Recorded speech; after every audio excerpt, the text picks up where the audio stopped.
कि गर्भ में उस भ्रूण का कैसे विकास होता है, उसका विकास का क्रम क्या है। जब 9 महीना बीत जाता है, उस बालक के जन्म का समय आता है, तो कपिल भगवान कहते हैं कि तत्र लब्ध स्मृतिर दैवात कर्म जन्म शतोद्भवम। उसके 100 जन्मों के कर्म उसको याद आ जाते हैं। पिछले 100 जन्मों के कर्म उसे दिखाई पड़ने लगते हैं, कौन कौन से कर्म उसने किए और उन कर्मों का फल उसने क्या क्या भोगा। और इस प्रकार कर्म की गति को देखकर वो जीवात्मा व्याकुल होकर के भगवान से प्रार्थना करता है गर्भ में कि यद्योने प्रमुच्चे हम प्रपद्ये पुरुषोत्तमम। हे प्रभु, अब इस योनि से मैं बाहर जाऊंगा तो आपकी शरणागति करूंगा। अब मैं संसार के प्रपंच में नहीं पड़ूंगा। ये बार बार पुनरपि जननम पुनरपि मरणम पुनरपि जननी जठरे शयनम, बार बार मां के गर्भ में आना, पैदा होना, मरना, अनंत जन्मों से ये चलता रहा। अब इससे मैं निवृत्त होना चाहता हूं। अब संसार में मैं प्रवृत्त न होकर एकमात्र आपकी भक्ति करूंगा।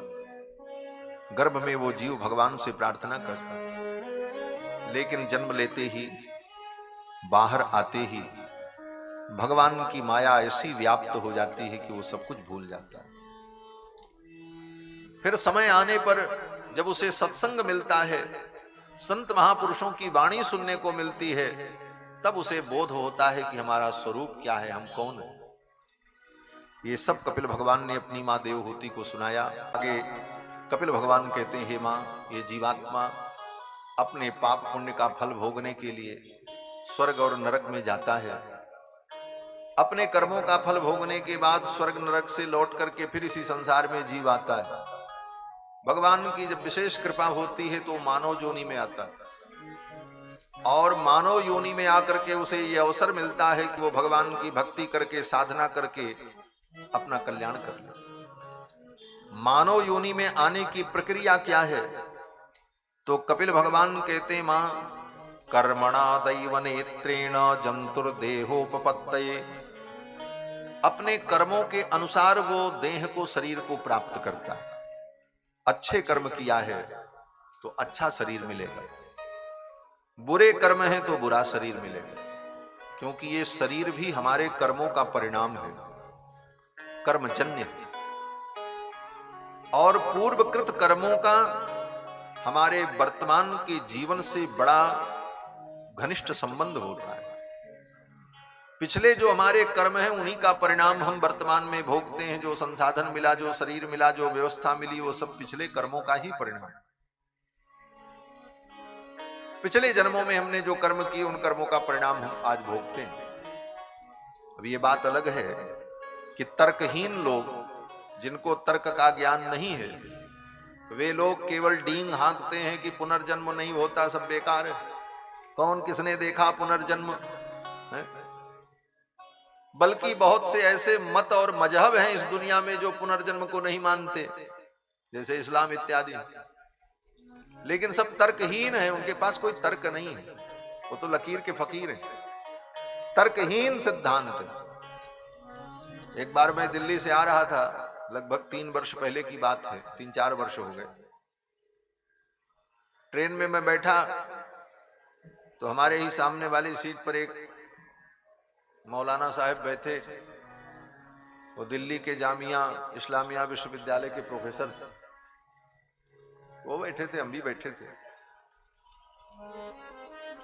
कुछ देर बाद उन्होंने स्वयं वार्ता छेड़ी और उन्होंने कहा, महाराज आपसे हम कुछ पूछें आपके धर्म के विषय में तो आप बताएंगे? तो हमने कहा, पूछिए, जरूर बताएंगे, हमारा तो यही काम ही है। ये सच्ची घटना आपको बता रहे हैं। लगभग 4 वर्ष हो गए। तो उन्होंने पूछना शुरू किया। जो जो शंकाएं उन्होंने की, उनके सारे शंकाओं का तर्क संगत व्यावहारिक उत्तर हमने दिया। संतुष्ट हो गए, मान गए। फिर हमने कहा कि अब हम आपसे कुछ पूछें तो क्या आप उत्तर देंगे? उन्होंने कहा, हाँ जरूर देंगे। तो हमने इसी पुनर्जन्म की बात उनसे छेड़ी। हमने कहा कि भाई, आपके धर्म में, आपके मत पंथ में पुनर्जन्म नहीं माना जाता। इसका मतलब दुनिया में जितने जीव पैदा हुए ये पहली बार पैदा हुए? बोले हाँ पहली बार पैदा हुए। हमने कहा अंतिम बार पैदा हुए? बोले हाँ अंतिम बार पैदा हुए। जब पुनर्जन्म नहीं होता तो संसार में जो पैदा हुआ पहली बार और अंतिम बार? तो उन्होंने कहा हाँ। तो हमने कहा कि जब दुनिया में सारे जीव पैदा हुए पहली बार और अंतिम बार, इसका मतलब वो पहले कभी पैदा नहीं हुए? उन्होंने कहा नहीं पैदा हुआ। हमने कहा इसका मतलब कि ये सभी जीव जो हैं ये कभी दुनिया में पहले पैदा नहीं हुए, इसका मतलब इन्होंने पहले न कोई पाप किया न पुण्य किया, क्योंकि न पैदा ही नहीं हुए तो न पाप किए न पुण्य किए। बोले हाँ नहीं किया। तब हमने कहा कि भाई जब कोई जीव पहले संसार में पैदा ही नहीं हुआ और पाप पुण्य उसने किया ही नहीं और पहली बार दुनिया में पैदा हो रहा है, तो फिर कोई दुखी क्यों है, कोई सुखी क्यों है? इसका कारण क्या है, आप हमको बताओ। हमने कहा भाई कोई दुखी है, कोई सुखी है, कोई अमीर है, कोई गरीब है, कोई अंगहीन है, कोई बहुत सुंदर है, कोई बुद्धिमान है, कोई मूर्ख है। ये विषमता संसार में क्यों? एक व्यक्ति खाने के लिए तड़प रहा है और एक व्यक्ति बोले वो जो चाह रहा वो उसे मिल रहा है। ये अंतर उन दोनों में क्यों हुआ? उसे दुख क्यों मिल रहा है और उसको सुख क्यों मिल रहा है? उन्होंने कहा ईश्वर ने जिसको जैसा बना दिया। हमने कहा फिर तो वो ईश्वर पागल है।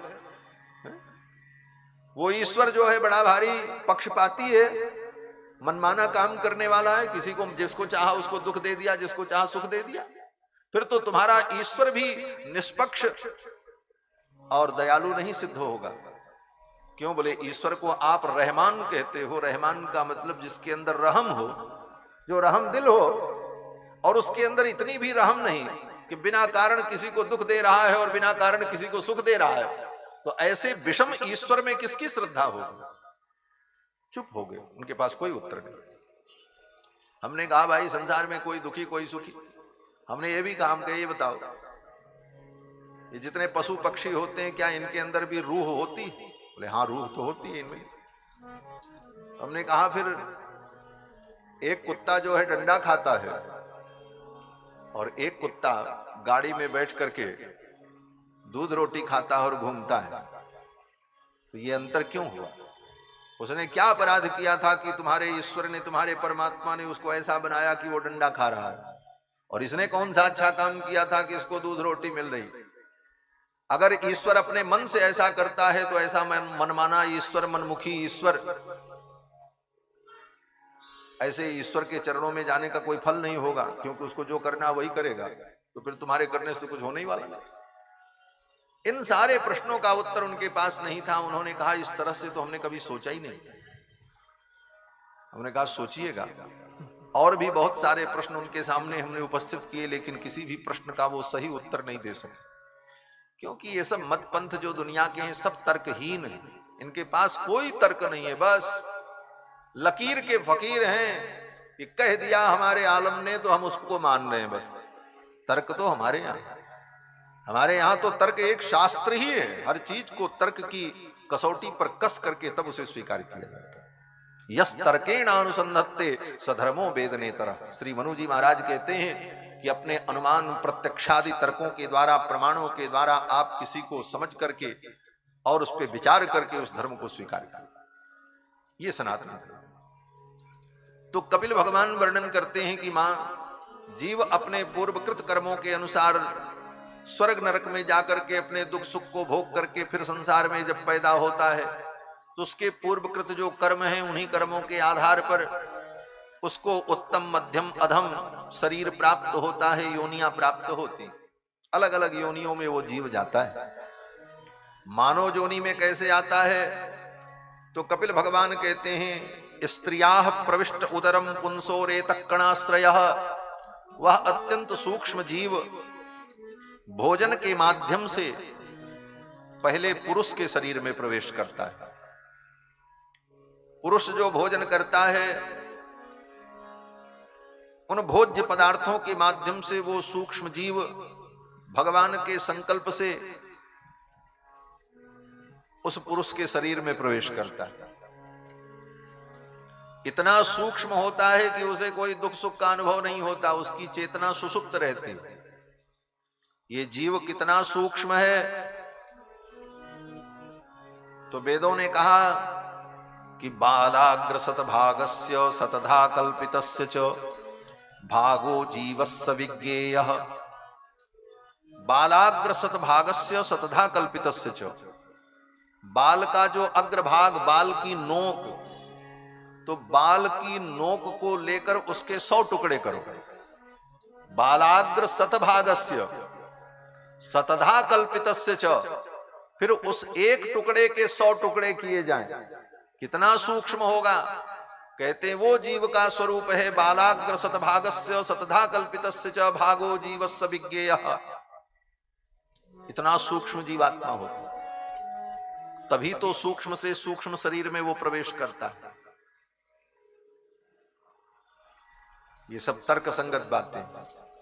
जैन धर्म में, जैन धर्म के दर्शन में कहते हैं कि जीव शरीर के बराबर होता है। जैनी लोग कहते हैं जितना बड़ा शरीर उतना बड़ा जीव, लेकिन ये बात तर्कसंगत नहीं हो सकती। क्यों? बोले जितना बड़ा शरीर उतना बड़ा अगर जीव मानोगे तो हाथी के शरीर का जीव हाथी के बराबर और चींटी के शरीर का जीव चींटी के बराबर है? और हाथी के शरीर का जो जीव हाथी के बराबर है वो कभी चींटी नहीं बन सकता।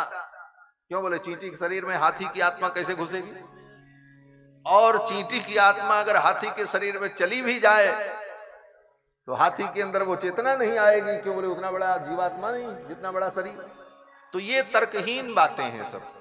क्योंकि ये दुनिया के जितने दर्शन हैं, चाहे बौद्ध हो, चाहे जैन हो, चाहे इस्लाम हो, चाहे ईसाईयत हो, ये सब तर्कहीन है। इनके पास कोई तर्क नहीं। केवल कुछ उनके जो पूर्वज थे जिनको वो अपना आदर्श मानते हैं, उनकी ऊल जलूल बातों को ही मानकर उसी लकीर पर चल पड़े और आज तक उसी को पकड़े बैठे। हमारे यहाँ तो बड़े बड़े ऋषि मुनि महात्मा हुए, जहां कहीं कोई बात समझ में नहीं आई तो उस पर शास्त्रार्थ हुआ, विचार हुआ, चिंतन हुआ, और इस प्रकार से परिमार्जित सिद्धांत की स्थापना हुई। ये सनातन धर्म। इसीलिए सनातन धर्म अनादिकाल से है और अनंत काल तक रहेगा। धर्म तो एकमात्र सनातन धर्म है, बाकी दुनिया में कोई धर्म है ही नहीं। सब मत हैं, पंथ हैं, धर्म तो केवल सनातन। तो कहते हैं जीव अगर हाथी के बराबर है तो वो चींटी के शरीर में कैसे जाएगा? और चींटी के शरीर का जीव हाथी के शरीर में नहीं जा सकता, फिर तो बड़ी विडंबना हो जाएगी। तो कहते नहीं, वो जीव बढ़ जाएगा, घट जाएगा। चींटी के शरीर का जीव हाथी के शरीर में जाकर के हाथी के बराबर हो जाए और हाथी के शरीर का जीवात्मा चींटी के शरीर में जाकर के चींटी के बराबर हो जाए। बोले ये भी बात सही नहीं बैठ सकती। बोले क्यों? बोले जो घटता है, जो बढ़ता है, वो वस्तु जो घटती बढ़ती हो वो वस्तु नाशवान होती है। आत्मा अविनाशी है, इसलिए आत्मा में घटने और बढ़ने का विकार नहीं होता, इसलिए आत्मा को निर्विकार कहा जाता है। अगर आप ये मानोगे कि हाथी की आत्मा जो बढ़ गई और चींटी के शरीर में आके घट गई, फिर किसी दूसरे शरीर में गई तो बड़ी हो गई, तो इस प्रकार आत्मा के घटने बढ़ने के क्रम को अगर आप स्वीकार करेंगे दर्शन के अनुसार, फिर तो दूसरी समस्या खड़ी हो जाएगी कि आत्मा का जो नित्यत्व है वो बाधित हो जाएगा। आत्मा नित्य नहीं हो सकती, क्योंकि जो वस्तु घटती बढ़ती हो वो वस्तु नित्य नहीं होती, वो नाशवान होती, उसका विनाश होता। और आत्मा को तो अविनाशी कहा गया है। आत्मा में कोई विकार नहीं होता। नैनम छिन्दन्ति शस्त्राणि नैनम दहति पावकः न चैनम क्लेदयन्त्यापो न शोषयति मारुतः, गीता में भगवान कहते। तो वो सूक्ष्म आत्मा बालाग्र सतभागस्य सतधा कल्पितस्य च, जो बाल की नोक के अग्रभाग का 10,000वां टुकड़ा होगा, इतनी सूक्ष्म जो आत्मा है, वह आत्मा भोजन के माध्यम से, जल के माध्यम से पुरुष के शरीर में प्रवेश करती है। फिर वो भोजन रस बनता है, फिर वो जीवात्मा उस रस में जाता है, रस से रक्त में जाता है, रक्त से मांस में, मांस से अस्थि में, अस्थि से मज्जा में, और मज्जा से उत्तम धातु में वो प्रवेश करता है। और फिर गर्भाधान संस्कार के समय स्त्रिया प्रविष्ट उदरम पुंसो रेत कणाश्रय, पुरुष के रेत कण का आश्रय करके वो सूक्ष्म जीवात्मा स्त्री के उदर में प्रवेश करता है गर्भाधान काल में। और फिर गर्भ में जाकर कललम त्वेक रात्रेण पंचरात्रेण बुदबुदम, एक रात्रि में वो कलल के समान होता है, 5 रात्रि में वो बुदबुद के समान होता है। दसाहेन तु करकंधु, 10 दिन में वो बेर फल के बराबर हो जाता है। पेश्चंडम वा ततः परम, और 1 महीने में अंडे के बराबर हो जाता है। मासेन तु शिरोद्वाभ्याम, दूसरे महीने में उसके अंदर सिर बनने लगता है। नख लोमास्थ चरमाणी लिंग चित्रोद्भवस्त्रिभी, तीसरे महीने में उसके अंदर कुछ हिस्सा कठोर बनकर के हड्डी के रूप में विकसित होने लगता है। चतुर्भिर धातव सप्त, चौथे महीने में उसके अंदर 7 धातुएं प्रकट हो जाती हैं। और 5वें महीने में पंचभिक्षुत्रिड्भवः, और वो गर्भ जब 5 महीने का हो जाता है तब उस जीवात्मा की चेतना जागृत हो जाती है और उसे भूख प्यास लगने लगती है। उसकी भूख प्यास की निवृत्ति के लिए उसकी नाभि से एक नाल जोड़ दी जाती है और मां के द्वारा खाए गए अन्न, भोजन इत्यादि पदार्थों के द्वारा उसका पोषण होता है। षड्भिर जरायुणा बीतः, 6 महीना बीतने पर वो बालक, गर्भस्थ बालक एक आवरण में आवेष्टित हो जाता है, जिसको जरायु कहते हैं। क्यों? बोले अब उसकी आंख, नाक, कान, शरीर के जो छिद्र हैं, जो इंद्रियां हैं, वो काम करने लगी। अब गर्भ का पानी, अभी तक तो मांस पिंड था, लेकिन अब वो जब शरीर बन गया तो अब गर्भ का पानी, गर्भ के अंदर के जो अन्य पदार्थ हैं, वो पदार्थ कहीं उसकी आंख में न चला जाए, उसकी नाक में न चला जाए, उसके कान में न चला जाए। इसलिए परमात्मा ऐसी व्यवस्था करता है कि गर्भ के अंदर उसकी पैकिंग हो जाती है, वो अलग एक जरायु से वेष्टित हो जाता है। षड्भिर जरायुणा बीतः, और कुक्षौ भ्राम्यति दक्षिणे, मां की दाहिनी कोंख में वो हिलने लगता है। मातुर जग्धान्न पानाद्तिर एधत धातुर सम्मते, मां के द्वारा खाए गए पदार्थों से उसका पोषण होता रहता है। और वहीं सेते बिणमूत्रयोर गर्ते, मलमूत्र के उस गर्त में, उसी पेट की छोटी सी जगह में वो पड़ा रहता है। जब उसके जन्म का समय आता है, कितना सुंदर वर्णन किया है महाराज कपिल भगवान ने, आज से हजारों वर्ष पहले, जब आज की जैसी मशीनें नहीं थी, गर्भ में भ्रूण का विकास कैसे होता है इसको जानने की कोई प्रक्रिया नहीं थी, तब महर्षियों ने अपनी दिव्य मेधा के द्वारा जान करके सब कुछ लिख दिया। आज का विज्ञान जो मशीन से देख करके बताता है, उस बात को महर्षि अपने दिव्य ज्ञान के द्वारा वर्णन करें कि गर्भ में उस भ्रूण का कैसे विकास होता है, उसका विकास का क्रम क्या है। जब 9 महीना बीत जाता है, उस बालक के जन्म का समय आता है, तो कपिल भगवान कहते हैं कि तत्र लब्ध स्मृतिर दैवात कर्म जन्म शतोद्भवम, उसके 100 जन्मों के कर्म उसको याद आ जाते हैं। पिछले 100 जन्मों के कर्म उसे दिखाई पड़ने लगते हैं, कौन कौन से कर्म उसने किए और उन कर्मों का फल उसने क्या क्या भोगा। और इस प्रकार कर्म की गति को देखकर वो जीवात्मा व्याकुल होकर के भगवान से प्रार्थना करता है गर्भ में कि यद्योने प्रमुच्चे हम प्रपद्ये पुरुषोत्तमम, हे प्रभु अब इस योनि से मैं बाहर जाऊंगा तो आपकी शरणागति करूंगा, अब मैं संसार के प्रपंच में नहीं पड़ूंगा। ये बार बार पुनरपि जननम पुनरपि मरणम पुनरपि जननी जठरे शयनम, बार बार मां के गर्भ में आना, पैदा होना, मरना, अनंत जन्मों से ये चलता रहा। अब इससे मैं निवृत्त होना चाहता हूं, अब संसार में मैं प्रवृत्त न होकर एकमात्र आपकी भक्ति करूंगा। गर्भ में वो जीव भगवान से प्रार्थना करता, लेकिन जन्म लेते ही, बाहर आते ही भगवान की माया ऐसी व्याप्त हो जाती है कि वो सब कुछ भूल जाता है। फिर समय आने पर जब उसे सत्संग मिलता है, संत महापुरुषों की वाणी सुनने को मिलती है, तब उसे बोध होता है कि हमारा स्वरूप क्या है, हम कौन है। ये सब कपिल भगवान ने अपनी मां देवहूति को सुनाया।